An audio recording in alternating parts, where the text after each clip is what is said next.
Questions to the Secretary of State for Culture, Media and Sport, Mr Bob Blackman. Question number 1, Mr Speaker.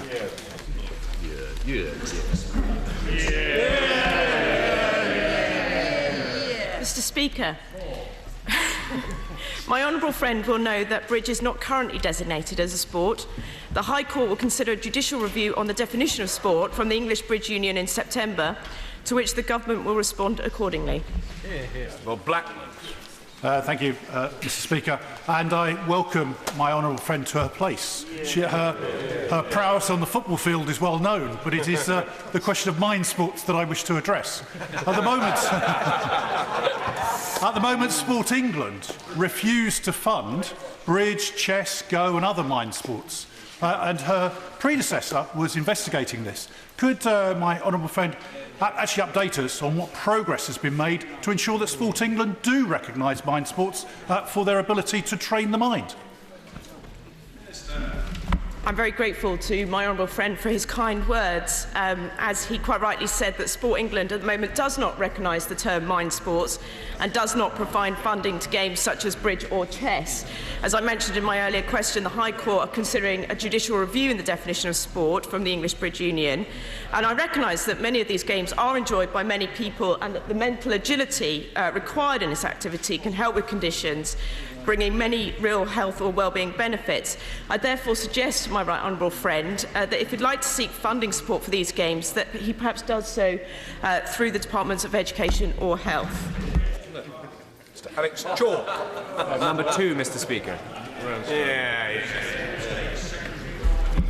Mr Speaker, the Government has committed nearly £27 million to the rollout of superfast broadband in Herefordshire and Gloucestershire.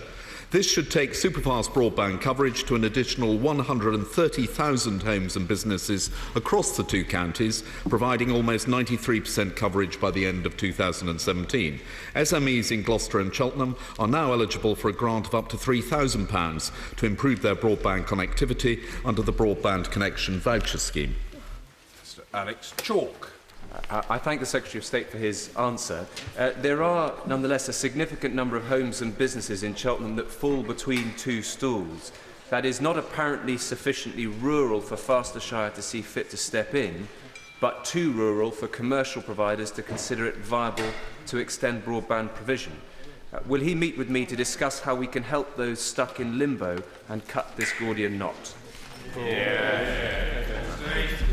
Can I first of all congratulate my honourable friend on his election to this House and commend him on his efforts on behalf of his constituents in order that they should obtain superfast broadband. He will be aware that already 96% of Cheltenham will have access to superfast broadband by the end of 2017, which is above the national target. And many small and medium enterprises in Cheltenham can also benefit from the broadband connection voucher I mentioned. We are looking at ways of extending the reach beyond the 96%, but I would of course be happy to meet him and some of his constituents in order to discuss what more we might do to help. Order. No, I note the ingenuity of the honourable gentleman, the member for Sherwood, but Nottinghamshire is a little distance away from Gloucestershire and Herefordshire. Mr Lawrence Robertson. Thank you, Mr Speaker. Can I support the words of my honourable friend, the member for Cheltenham? Can I remind the Secretary of State that there are many rural villages, certainly in my constituency of Tewkesbury, who still do not have sufficiently strong broadband connections. This hampers people who are running small businesses from home or children who are trying to use the internet to learn. What can he do to speed up the provision in those small villages? Well, of course, I understand my honourable friend's concern for his constituents, particularly those in more rural areas. As he may be aware, under Phase 1 of the broadband scheme, it is expected to reach 87.1% of premises across the whole of Herefordshire and Gloucestershire by December 2016, and under Phase 2, we hope to extend that to 92.8%. However, those in the more remote areas may still prove outside, and we will be looking at alternative means by which we can reach them with superfast broadband, but I'm also very happy to, again, talk to my honourable friend further about this. Heidi Allen. Number 3 is protocol. However, it's kind of the same question, if I may. Okay. Mr. Speaker, more than 2.5 million additional homes and businesses now have access to superfast broadband as a result of the government's intervention, and we are continuing to add 40,000 more homes and businesses every week. Heidi Allen. Thank you very much, Speaker. I feel like I'm about to hopefully gatecrash a party. We have exactly the same situation in South Cambridgeshire. Connecting Cambridgeshire is doing a fantastic job of rolling it out across much of the constituency. But our roads are at gridlock. A happy coincidence, if that's the right phrase, for our economic success. However, it's vital we keep people working in local hubs and working from home. So I too am interested in what other technologies we might be exploring to get to those people who are missing. So please, my aid, come along too. Well, can I also congratulate my honourable friend on her election and tell her that she is a very welcome party guest. It is the case that the government is investing over £8 million into connecting Cambridgeshire, which will increase coverage in my honourable friend's constituency to 94% by 2017. But as she pointed out, there will be some areas which are much harder to reach, and it may not be possible by the traditional methods, and therefore we are running pilot projects to explore other ways in which we can bring coverage up to reach even the furthest parts of her and other honourable members' constituencies. But of course I would be happy to talk to her further. Mr. Nigel Mills. To look at that answer, what more can he do to support those alternative ways of delivering broadband, like that provided by a W3Z in my constituency, who can provide high-speed broadband to the most rural homes and get that to them far quicker than fibre broadband will get there? Well, my honourable friend is completely right that whilst fibre, we hope, will supply superfast broadband to the vast majority, indeed the overwhelming majority of premises in the country, there will be some for which it is not practical. That's why we are piloting alternatives. There are 3 pilot projects testing fixed wireless technologies in rural areas in North Yorkshire, North Lincolnshire and Monmouthshire, and these are being run by Airwave, Quickline and AB Internet, and obviously we will be looking at the results of those to assess what is the best way of extending the programme still further into the most difficult areas. Matt Warman. Thank you, Mr. Speaker.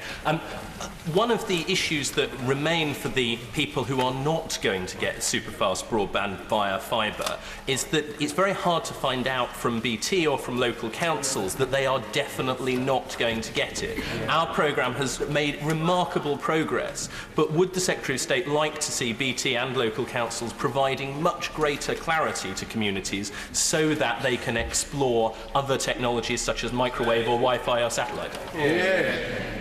Well, again, I'd like to congratulate my honourable friend. I know that he brings a particular expertise in this area to our debates in his capacity as a former technology editor. He's absolutely right that there will be some cases where, for the time being, it is not going to be possible to extend superfast broadband. I hope that eventually we will be able to do so, but in the meantime, I entirely agree with him that it's important that people should be aware of that position. One of the things that we are doing to try to ensure that is introducing a 7-digit postcode checker, which is now on the gov.uk website. Meg Hillier. Number 4, Mr. Speaker. Thank you, Mr. Speaker. I'm pleased to tell the Honourable Lady that 97% of UK homes and businesses now have access to 2 megabit broadband per second. That's up from less than 90% in 2010. And we hope that all homes will have it by the end of 2015. Meg Hillier. Mr. Speaker, I welcome the Secretary of State to his position, and I had hoped that he and the Secretary of State for Business would form a dream team to tackle the nightmare of broadband coverage in this country, including in areas like mine in Shoreditch. But perhaps the Minister could explain why millions of pounds of public money has gone in, and yet, as we've heard from other honourable members today, across the UK there is still a serious problem about what should be a 21st century utility. Well, Mr. Speaker, I will suppress my personal hurt that the Honourable Lady would prefer to deal with the Secretary of State rather than me, although we have dealt with her issues in Shoreditch over many, many months. And I'm pleased, for example, in our own constituency, many businesses are taking advantage of broadband vouchers. that Virgin Media is rolling out broadband in her constituency and that BT is investing in broadband in her constituency. And across the country, we've passed more than 2.5 million homes on what is a very successful programme. Yeah. Mr John Howell. Thank you, Mr Speaker. My own constituency, as he knows, is sandwiched between Reading and Oxford and is only a stone's throw from London. But there is great frustration at the impoverishment of the broadband coverage there. What is he doing there to encourage that?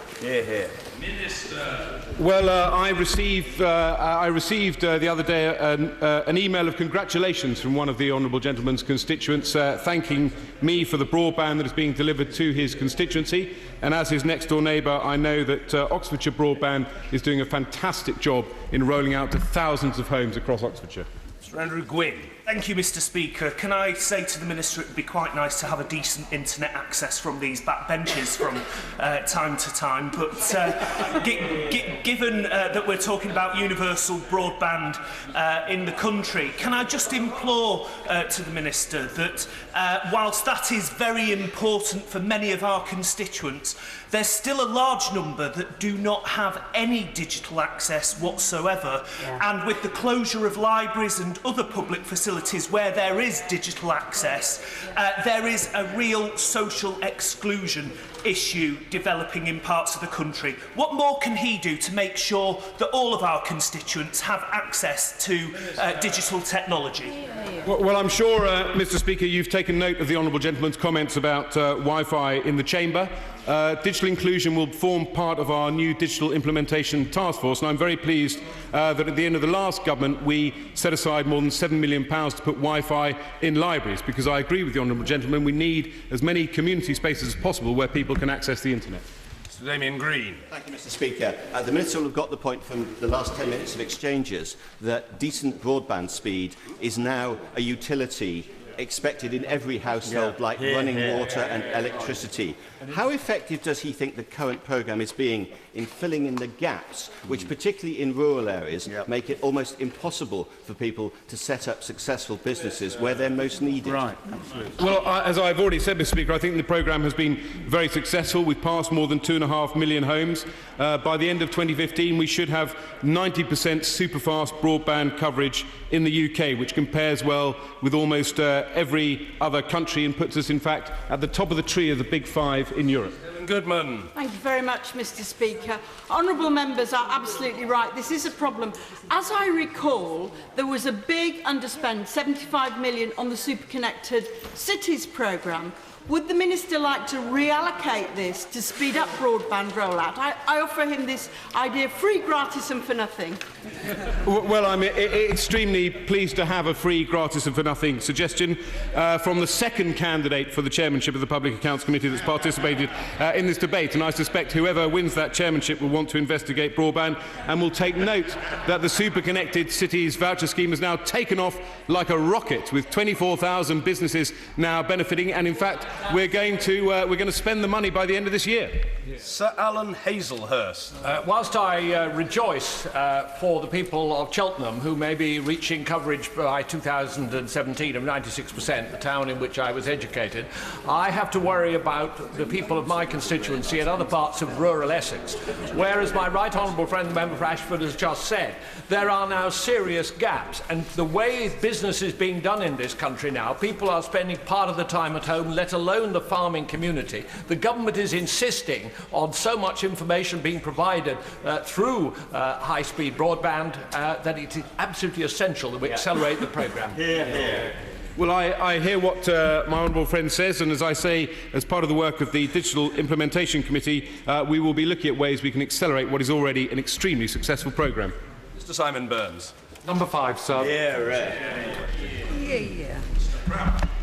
Mr Speaker, the Government has announced over £1 million of funding for Waterloo 200, the organisation supporting the commemoration of the Battle of Waterloo. It has planned a number of high-profile events, including a service at St Paul's Cathedral on the 18th of June. In addition, £1 million has been made available to support the restoration of the Hougoumont farmhouse, and the Ministry of Defence is sending bands and guards of honour to various events. Simon Burns. Given that the Battle of Waterloo was a tremendous victory for the British, could the Minister tell us what other activities are being rolled out by other organisations to celebrate this splendid victory? That's why we're doing it today.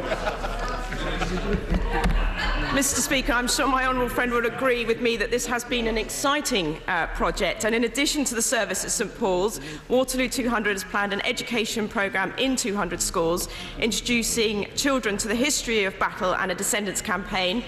They're also involved with the planned reenactment of the battle in Belgium.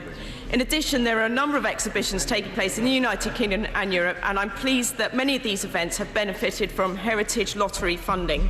Mr. Barry Sherman. Mr. Speaker, scum of the earth is Wellington called not politicians but the soldiers that bravely fought at Waterloo. Can we not have more participation here in Westminster for celebrating an event, the defeat of a cruel dictator who, and when we defeated him, we ushered in 99 years of peace. We've never done that since. So could we have more celebration, especially about Hougoumont, where 5,000 men died that day? And I do challenge every member of this House of Commons to go to visit and learn at Hougoumont. I'm grateful for the honourable gentleman's comments. Of course, he will be aware that there is a very good picture in the Royal Gallery, one that we occasionally have to cover up for sensitivity reasons. But I welcome his comments, and I'm sure that all the planned events are being much appreciated. Diana Johnson. 6, Mr. Speaker. Sorry, I'm getting ahead of myself. Let's hear Mr. Simpson. I'm very grateful, Mr. Speaker, and can I... You were present on the occasion, but... alas, Mr. Speaker, I wasn't, but Jacob Rees-Mogg was. Can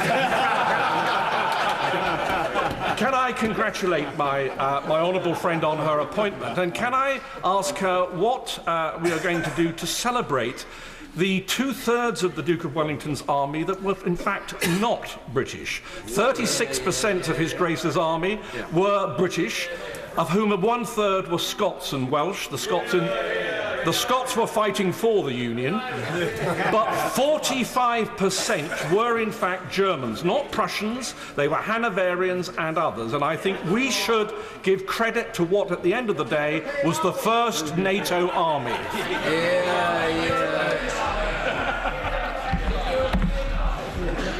My honourable friend is a great military historian, and I often listen very carefully to what he says about these battles, and sometimes listen.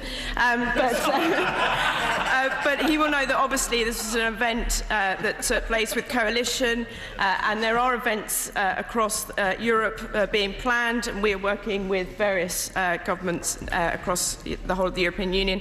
In terms of Scotland, there are a number of events taking place in Scotland, including regimental exhibitions at the National Army Museum in Edinburgh.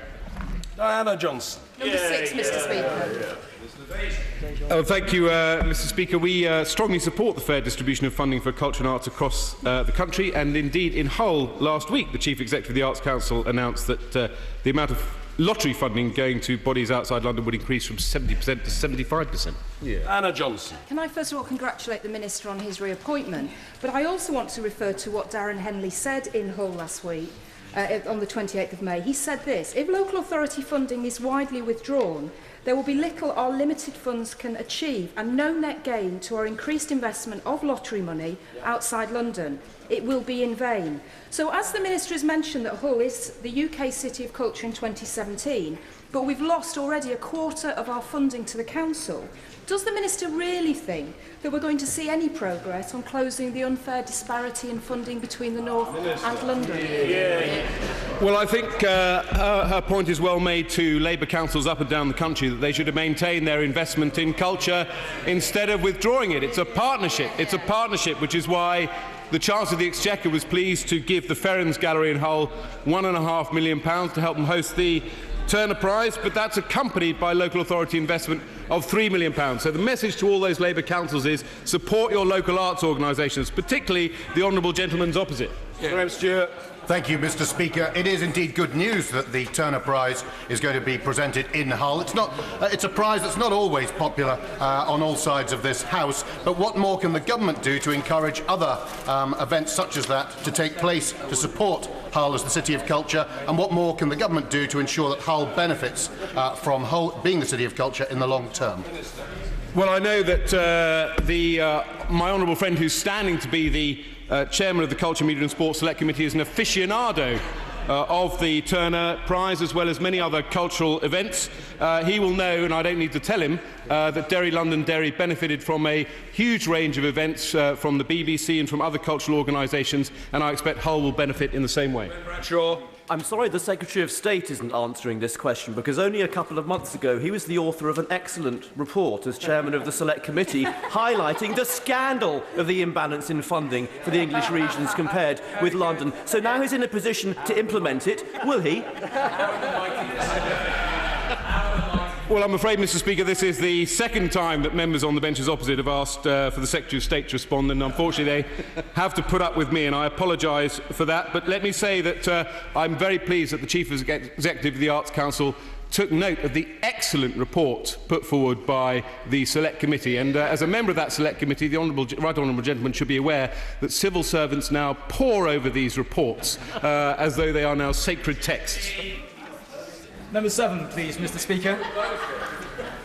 That was them.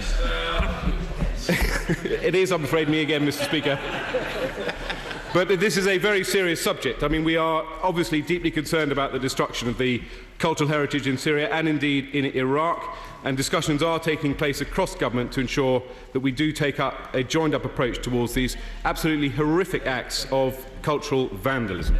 Raymond Chishti. I thank the Minister for that answer, but specifically, what is the government doing to stop the illicit trade in cultural artefacts abroad, which helps to finance terrorism?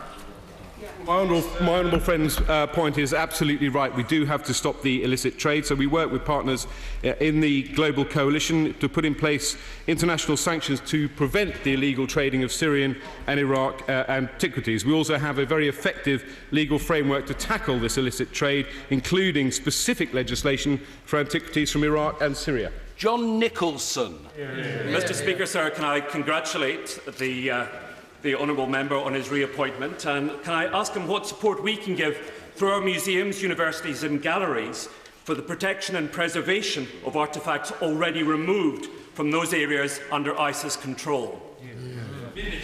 Well, Mr. Speaker, if you will indulge me, I'd like to particularly welcome the honourable gentleman to the House, albeit he did defeat a colleague of mine from the coalition government. But he's an old friend. I hope that doesn't hurt his future career in the House.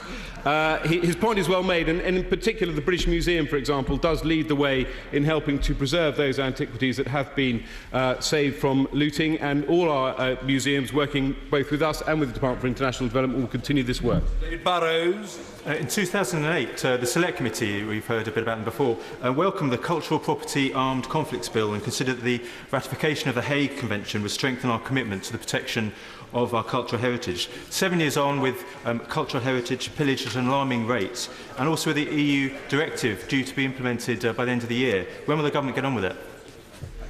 Well, I hope we'll get on with it very soon, to be frank, Mr. Speaker. I spend my time making the case to ministerial colleagues to introduce this important legislation to allow us to ratify this at the earliest opportunity. The destruction going on in Iraq and Syria does highlight the importance that we must place on safeguarding cultural artefacts from armed conflict.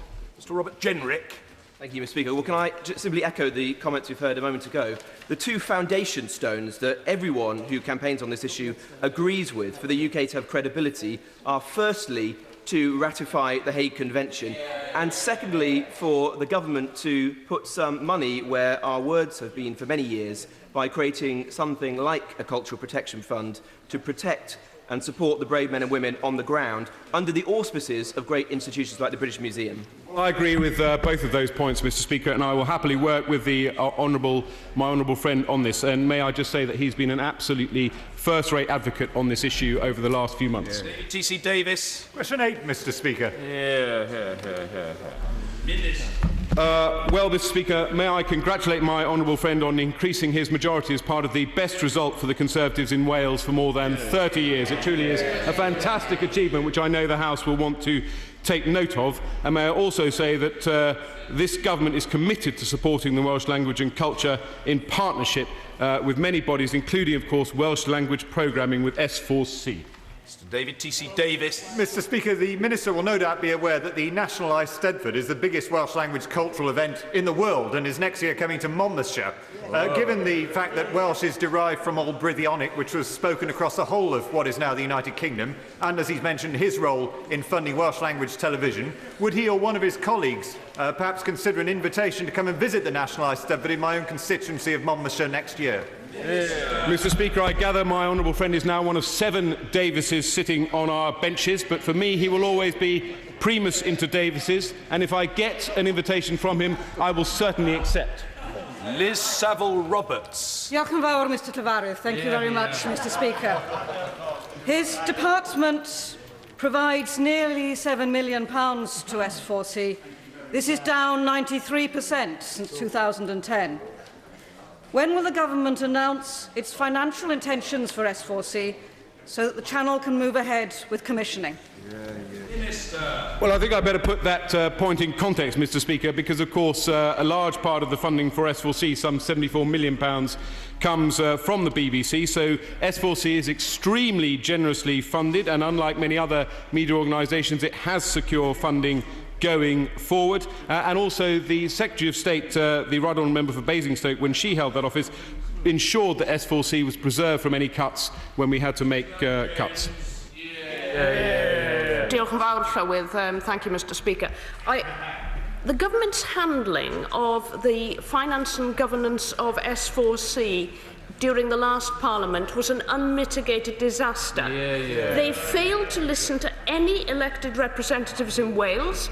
They failed to listen to Wales's excellent Welsh language campaigning organisations, and they even failed to listen to the channel S4C itself.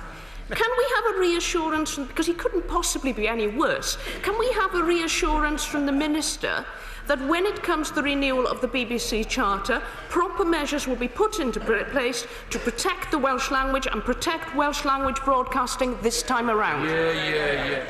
Well, I can certainly give her that reassurance. And as for an unmitigated disaster, all I have seen is that S4C has had secure funding going forward and continues to go from strength to strength, producing international hits such as Hinterland, which I enjoyed hugely.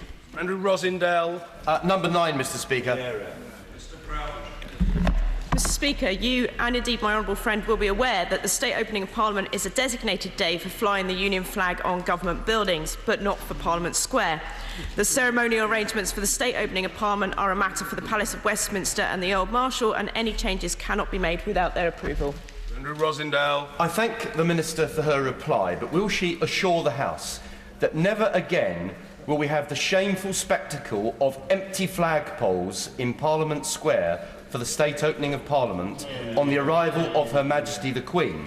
And will she agree to meet with me and representatives of the Flag Institute to ensure that we get the flying of flags in Whitehall and in Parliament Square right for the future?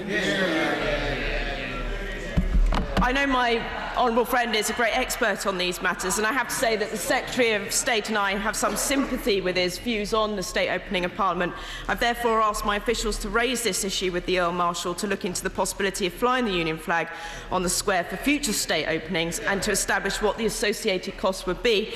In the meantime, I'd be very happy to meet with him and the President of the Flag Institute to discuss further. Donald. Mr. Speaker, undoubtedly flags can be a powerful demonstration of pride in our culture and our economic vibrancy.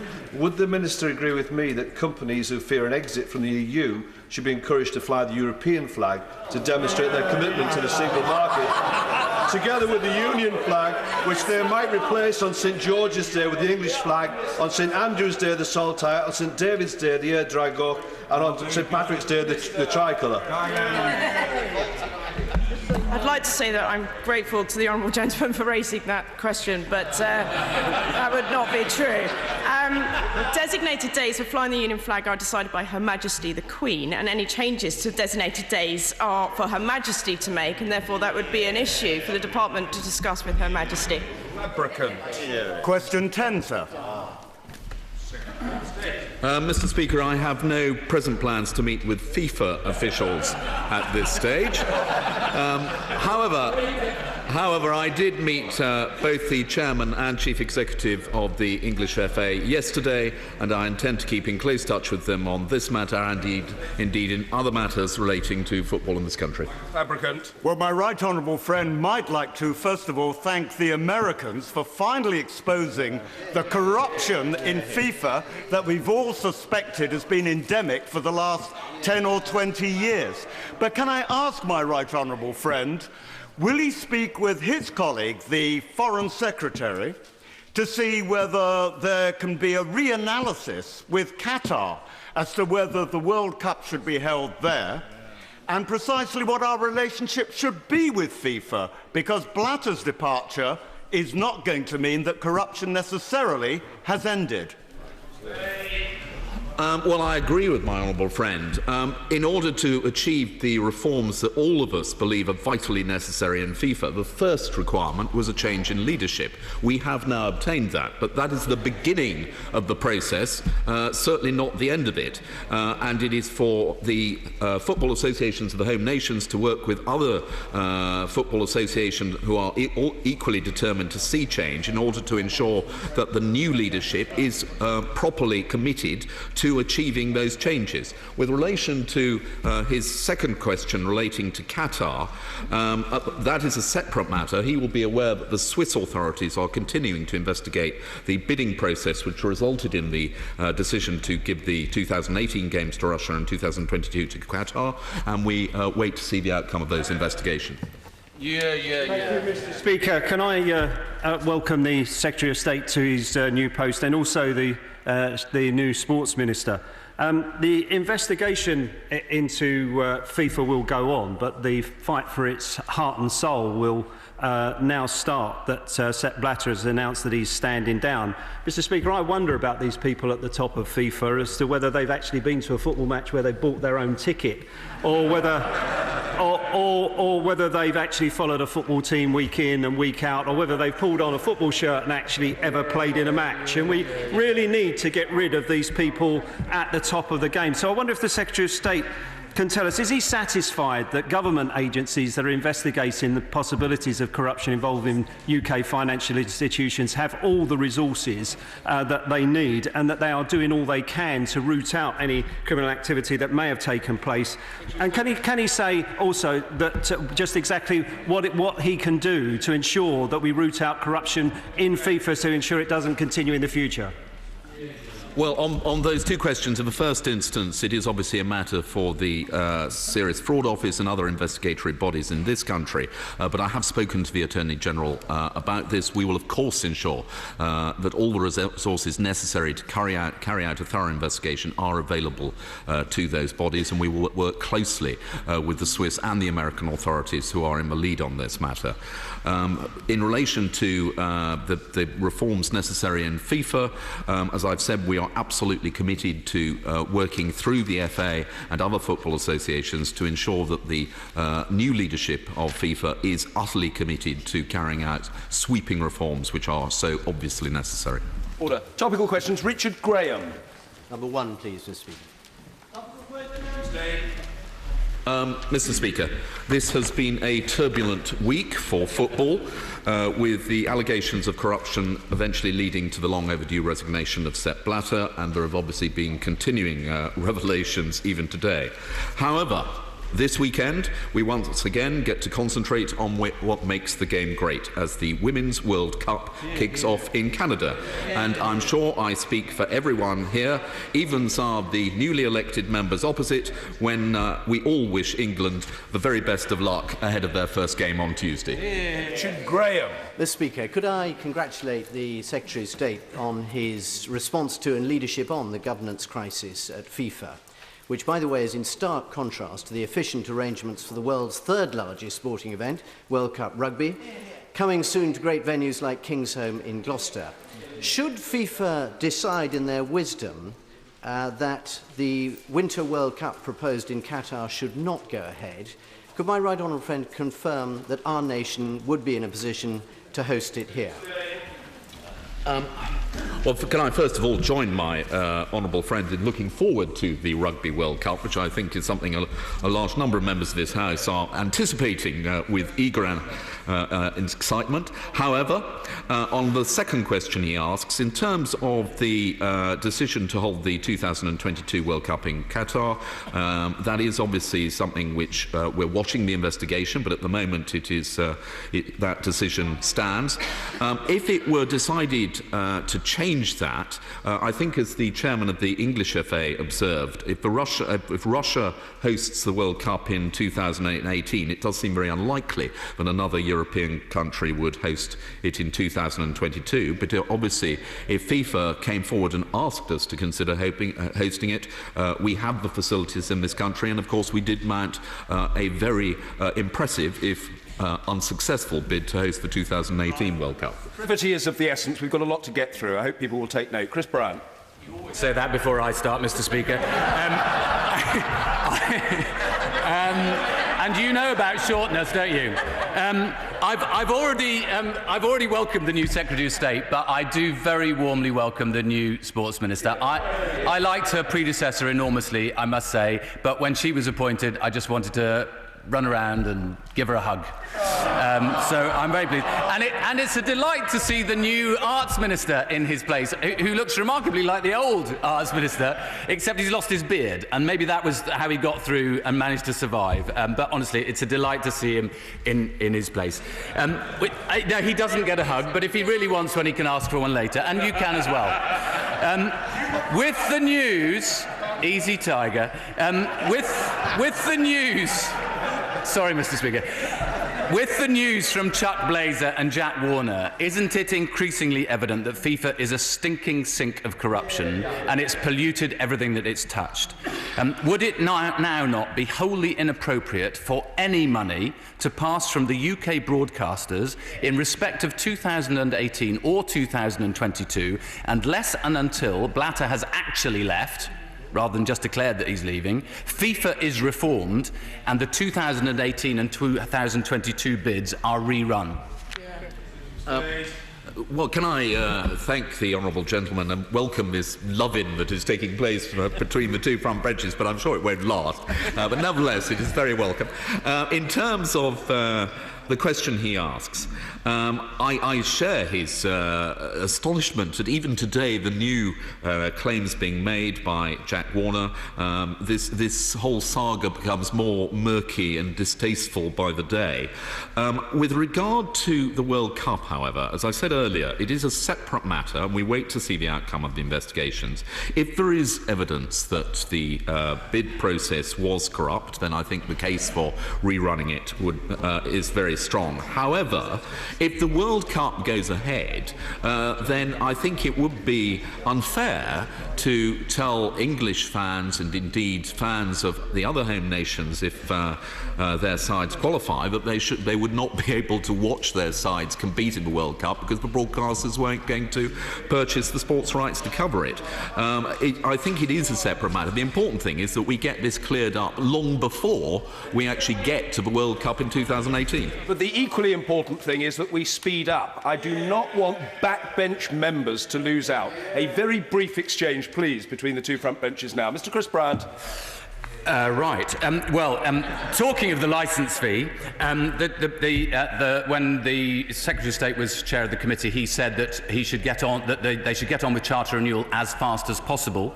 And I note that it's only 576 days till the charter runs out now. So will he get on with it? And can he give us a little clue as to his own inclinations?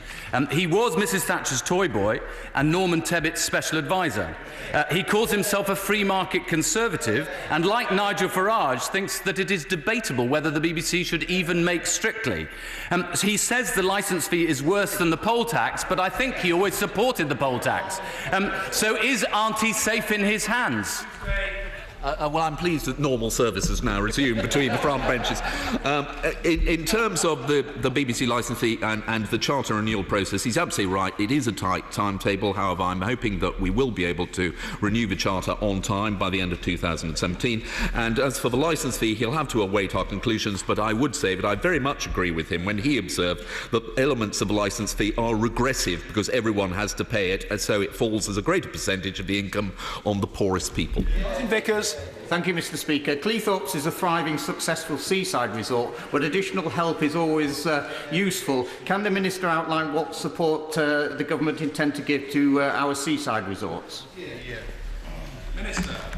Thank you, Mr. Speaker. I have some very fond memories of my time in Cleethorpes while I was at Hull University, and towns like Cleethorpes contribute a great deal to the tourism economy, and we will continue to promote these areas through various marketing campaigns, as well as creating sustainable growth and jobs through the Coastal Communities Fund. Hodgson. Thank you, Mr. Speaker. Will the Secretary of State update the House on the details of the government's plans into the review of the secondary ticketing market as set up by the Consumer Rights Act?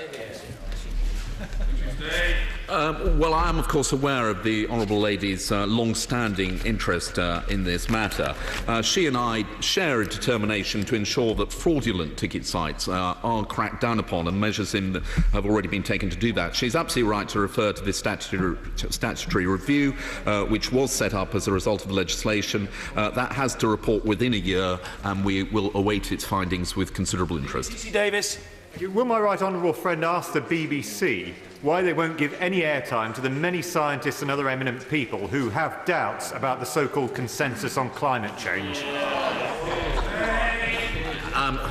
Well, as my honourable friend is fully aware, the BBC is under a duty, as are other news broadcasters, to be impartial in their coverage, and that should mean giving airtime to both sides of every argument.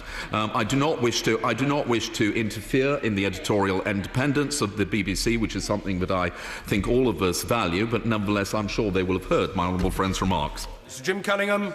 Thank you very much, Mr. Speaker. When are we going to get a report or some action on the improvement of football governance? We don't want a repetition of what happened in Coventry over the last 4 or 5 years. Minister. As a Tottenham fan, I still find it very difficult to talk about Coventry positively, still suffering a broken heart from the 1987 FA Cup. However, I would just like to say that we are taking football governance incredibly seriously, and we are looking at issues like financial sustainability. The issues at Coventry raise some real questions. We've met with some of the football authorities already. We will be meeting with the Football League shortly. As an Arsenal fan, I find it not difficult but quite impossible to talk positively at any time about Tottenham. Mr. Bob Blackman. I was there in 1987, Mr. Speaker. On the 13th of June, Harrow Council intend to close 4 libraries in Harrow, despite the community putting forward bids to actually run them as community libraries. What action can my right honourable friend take to intervene to ensure that Harrow Council fulfils its statutory duties? Well, I visited one of the libraries under threat with my honourable friend, and I know that when he was the leader of Brent Council, he fought very hard to keep libraries open, which was then subsequently closed by the Labour administration. And I will certainly review the plans by this council to close its libraries, as I do with every library authority that seeks to close libraries. Lucas. Wrexham businesses have been complaining about mobile phone coverage in Wrexham Town Centre over the many years that the Minister has been in his position. What is the government actually doing to improve the situation for hard-working businesses in my town? Minister. Well, I know that he and I are meeting shortly to discuss local television, so perhaps we can add this to the agenda. But I know that he's delighted with the groundbreaking deal put in place by the former Secretary of State to increase mobile coverage to 90% of the geographic areas in the next 2 years. Davis. The first ever Mixed Ability Rugby World Cup is taking place in Bingley, in my constituency, between the 17th and the 21st of August this year. Can I invite the Secretary of State and the Sports Minister along to this historic occasion to see at first hand the opportunities it gives to people to play rugby who otherwise would never get the opportunity, and also the high quality of rugby that's played? I'd just like to congratulate my honourable friend and indeed the former member for Bradford for all the work that they've done in order to ensure that mixed ability rugby does in fact go to the area. And if my diary permits, I'd be delighted to attend. Kerry McCarthy.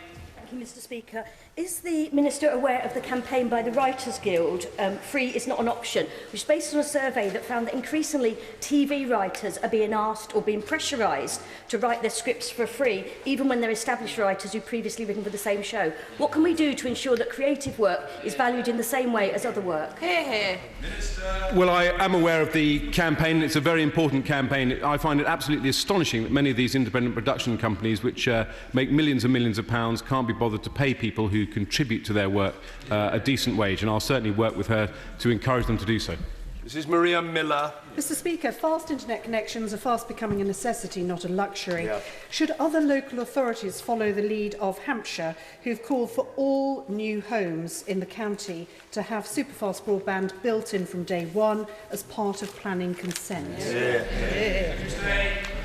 Well, can I say that I entirely agree with my right honourable friend. I think it is an absolutely essential now that where we are building new estates, that they should almost as a matter of course be linked up to fast broadband, and I would like to commend Hampshire County Council on the actions they're taking to achieve that. My honourable friend, the Minister of State, is meeting with the Minister of State for Housing and Planning to discuss what further measures we can take to ensure that other local authorities follow the lead of Hampshire. Phillipson. Thank you, Mr. Speaker. The North East continues to lose out when it comes to lottery funding.